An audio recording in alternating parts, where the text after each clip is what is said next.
الله وبركاته. ازيكم يا جماعة؟ اخباركم ايه؟ يا رب تكونوا جميعا بخير.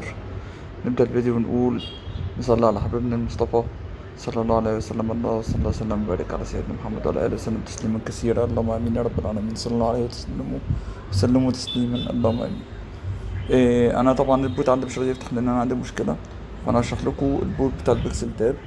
تمام. كالعادة احنا المفروض إن احنا من تحت من على اليمين، من جهة اليمين من تحت من هنا، تمام، بيكون في كلمة اسمها ريوردز. تمام.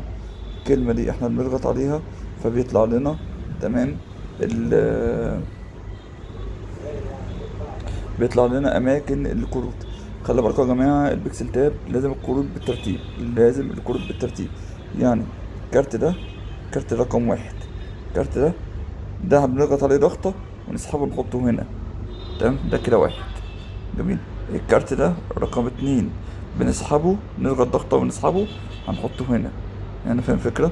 الكارت التالت ده الكارت التالت، جميل، هنسحبه على هنا.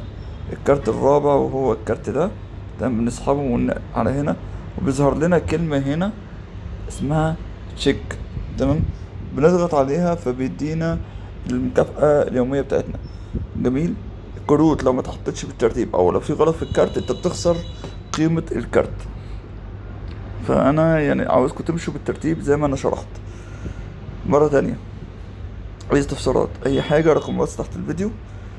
اي حد عاوز يوصله جديد الرسايل هيوصلوا، جديد الرسائل خاص تحت الفيديو. لو هو بعت لي على الخاص على الواتس كل يوم اي حاجة خاصة جديدة بالبتات او الربح والكلام ده كله، يوصل رسالة خاصة بالكلام ده. اللي من بره مصر هيحط الكود بتاع مصر.